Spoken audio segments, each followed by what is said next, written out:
My mom thought men were the cause of all evil, ever since Dad left us when I was 7. So at 13, I had to wear this hideous shirt to school that said "No boyfriends" in glittery pink letters, while she installed tracking apps and put a Ring camera pointing at my bedroom window. When this guy from chemistry class started walking me home through our sketchy neighborhood and teaching me self-defense moves, I kept it secret, because I was more scared of the 3 guys who'd been following me than I was of breaking her rules.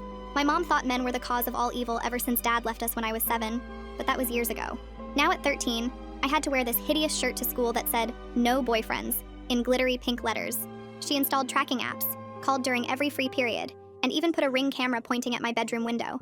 But a small part of me understood why she was such a helicopter parent. We lived in a sketchy neighborhood.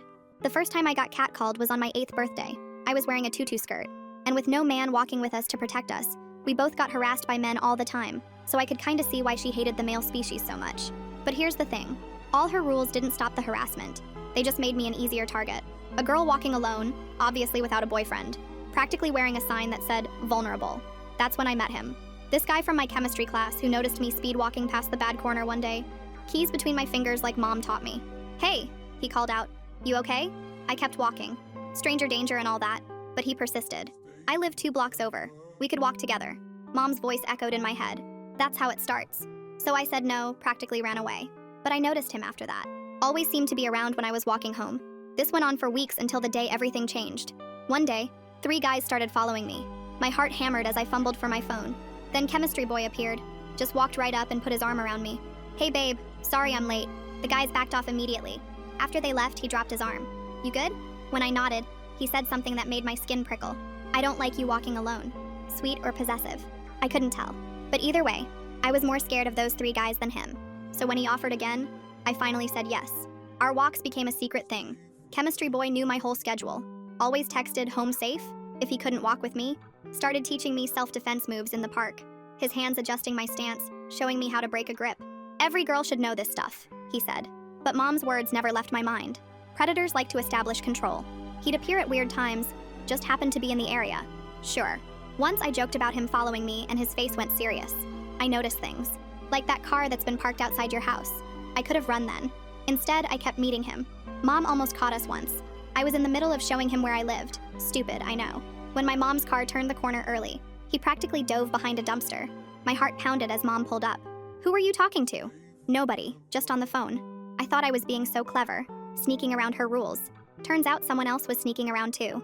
Because a few days later, our neighbor Mrs. Doyle got robbed, in broad daylight, by someone who knew exactly when she'd be alone, the cops said. Mom went nuclear. It's always someone they trusted, someone who learned their routine. She stared at me hard. "You haven't been talking to any boys, right?" I lied through my teeth while my phone buzzed. Another "home safe" text? Chemistry boy texted a lot. Like, a lot. Always asking where I was, who I was with. Once, I didn't respond for an hour and he showed up at the library looking panicked. "Just worried," he said. Well, 3 weeks and 2 more neighborhood break-ins later, I decided having him around was better than being alone. On days when my mom worked later, he'd sit in my closet doing homework while I kept watch.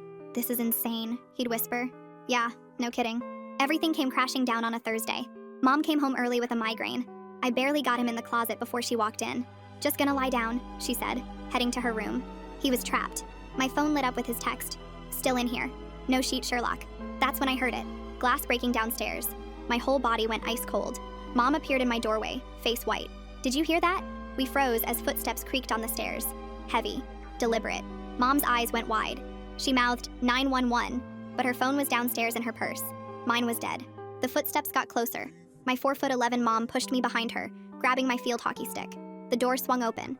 A man in a ski mask stood there, knife glinting. Mom swung the stick, but he caught it, yanked it away, shoved her hard into the wall. I screamed. The closet door exploded open. Chemistry boy launched himself at the intruder, using those same moves he'd taught me. They crashed into the hallway. "Call 911!" he yelled. Rustling for the knife, Mom scrambled for my phone, hands shaking. He pinned the guy using some wrestling move, knee on his back, knife kicked away. Held him until the cops arrived. Turns out the intruder had been hitting single mother houses for weeks. Watched for houses with no male presence, no man's shoes on porches, easy targets. That night, Mom sat on my bed, still shaking. "How long?" 4 months, I admitted.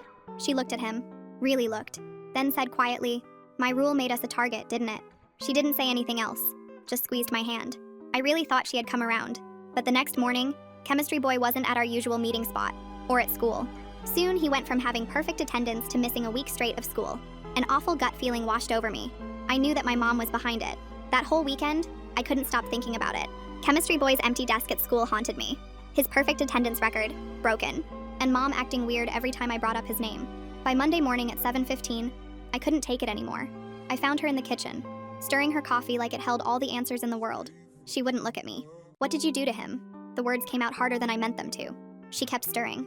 The spoon clinked against the mug in a steady rhythm. "Mom," I planted myself across from her at the table. "I know you did something." He wouldn't just disappear. Her shoulders tensed. For a long moment, I thought she'd keep ignoring me. Then she set down the spoon. "I went to his house last Tuesday." Her voice was quiet, controlled. "Talked to his mother." My stomach twisted. Of course she did. Of course she couldn't just let things be after that night with the intruder. She slid her phone across the table.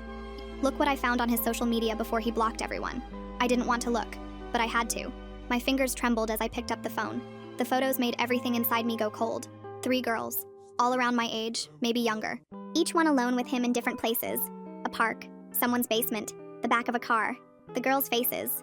They looked uncomfortable. Scared even.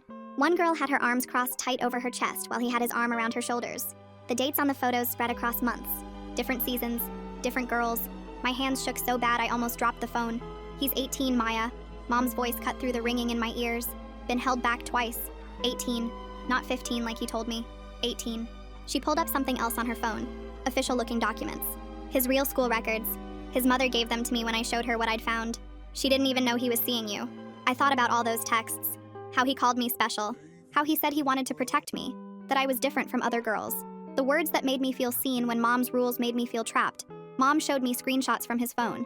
Messages his mother had found. My chest got tighter with each one. The same exact words he'd sent me. "You're special. I just want to protect you. You're not like other girls." Copy and pasted to every single girl. His mother made him change schools, Mom said, putting her phone away. She was horrified when I showed her everything. "She's getting him help, but he's not allowed near you or any young girls." I wanted to throw up. All those times he just happened to be there. All those self-defense lessons where his hands lingered on my arms, adjusting my stance, the way he always knew where I was. At school that morning at 8:45, kids whispered about Chemistry Boy's sudden transfer. Some said his family moved for his dad's job. Others heard he got expelled for fighting. Nobody knew the truth, and I kept my mouth shut, feeling sick and stupid. How did I not see it? The signs were all there. Always showing up, always texting, getting upset when I didn't respond fast enough. Mom's paranoid rules had made me desperate for any kind of normal connection, and he'd seen that used it. At lunch at 12:30, Lily sat down next to me. We'd been friends since 4th grade, but I'd been pulling away lately, too wrapped up in my secret with Chemistry Boy. "You've been weird since he left," she said, unwrapping her sandwich. "Did something happen?" The words stuck in my throat. How could I explain that the guy who saved us from an intruder was actually a predator himself? That Mom was right to be paranoid, just not in the way she thought? Walking home alone at 3:30 felt strange. No Chemistry Boy appearing from nowhere. No Mom calling every 5 minutes either. She'd been different since finding out the truth about him. I held my keys tight between my fingers, the way Mom taught me, jumping when a car door slammed. The self-defense moves he'd taught me kept running through my mind. Were they even real, or just excuses to touch me? I was halfway home at 4 when I saw Mom walking toward me. "We'll walk together," she said when we met. "Not because I don't trust you, because we both need to feel safe right now." Tuesday morning at 7 o'clock, Mom pulled up videos on her laptop. "What he taught you was wrong," she said, showing me real self-defense instructors online. "These are from actual experts." I wonder what Maya's mom found that made Chemistry Boy block everyone so fast. Those photos must have been pretty damning for him to panic like that. There's something unsettling about how he had the same moves, same lines, same pattern with multiple girls, like he'd practiced this whole routine before. We practiced in the living room, Mom holding the cushions while I learned proper strikes. These moves were different, designed to create distance and escape, not to keep someone close like his were. Wednesday afternoon at 4:30 changed everything again. My phone buzzed with a text from an unknown number. "I miss you, baby. Your mom can't keep us apart." My whole body went cold. Mom saw my face and grabbed the phone from my hand. She screenshot everything before I could even process what was happening. At 4:45, we sat in the police station. Officer Graves took us more seriously than I expected. Mom had brought a folder. When had she even made that? Full of screenshots, dates, everything she'd collected. "You did good work," Officer Graves told her. "This is exactly what we need." Thursday morning at 10 o'clock, I got pulled from class and sent to Ms. Fleming's office. "Your mom called me," she said at 10:15, gesturing for me to sit. "You're not in trouble, but we need to talk about what happened with that boy." I slumped in the chair, ready for a lecture about stranger danger or whatever. Instead, Ms. Fleming pulled out a piece of paper with a list. "Do you know what grooming is?" she asked. I shrugged. "Something about hair?" She explained how predators pick their targets.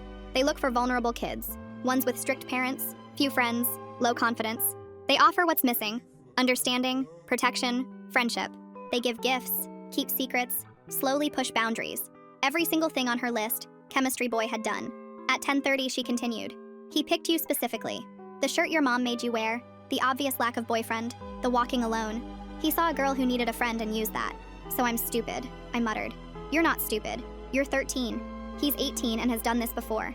This wasn't a fair fight. Friday at 6 p.m., Mom and I ate pizza and actually talked, like, really talked. She told me about Dad, how he'd seemed perfect at first. Charming, protective, always there. Then slowly he became controlling, checking her phone, showing up places, getting angry when she talked to other men.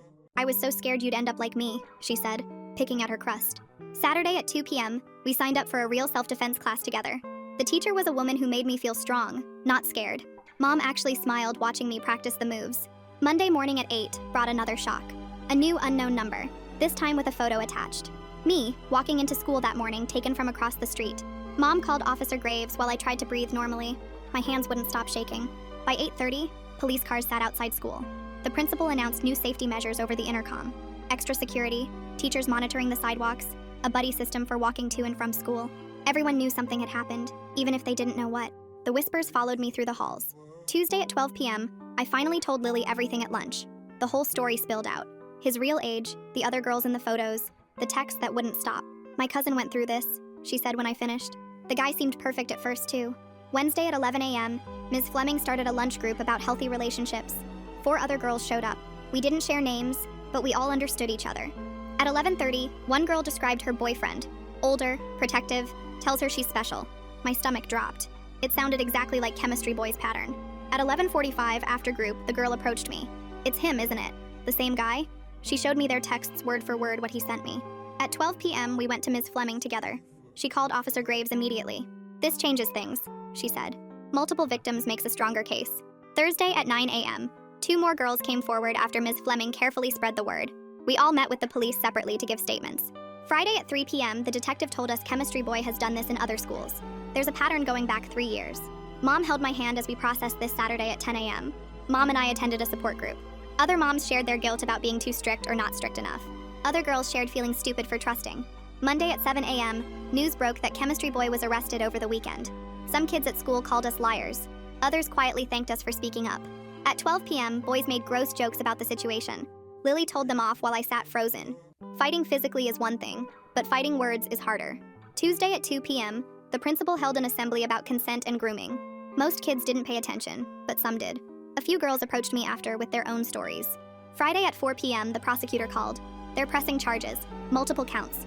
The trial will be in 2 months. I'm relieved but terrified. Saturday at 6 p.m., Mom showed me she deleted the tracking apps. I trust you, she said. But we keep talking, okay? We made rules together that felt fair. 2 weeks later, Monday at 8 a.m., I walked to school alone for the first time in months. Alert, but not afraid. I knew the safe spots Mom taught me. I trusted my gut. Wednesday at 3 p.m., a younger girl wearing a no boyfriend's shirt walked alone, keys between her fingers. I recognized the fear. I offered to walk with her Thursday at 4 p.m. Mom mentioned someone from work asked her to coffee. She asked my opinion about him.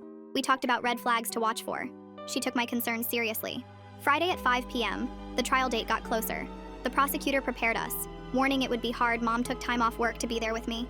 Trial week, Monday at 9 a.m., seeing him in court made me shake. He looked smaller, younger even. His lawyer tried to paint us as confused kids with crazy parents. At 11 a.m., I testified, sticking to facts. The prosecutor showed the texts, the lies about his age, the pattern. My voice stayed steady even though I was scared.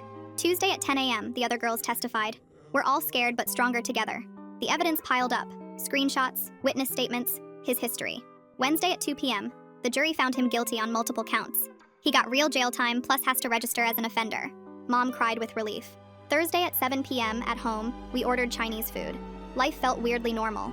We won, but it didn't feel like victory. Just relief that it's over. 2 weeks later on Monday, school continued. The whispers had mostly stopped.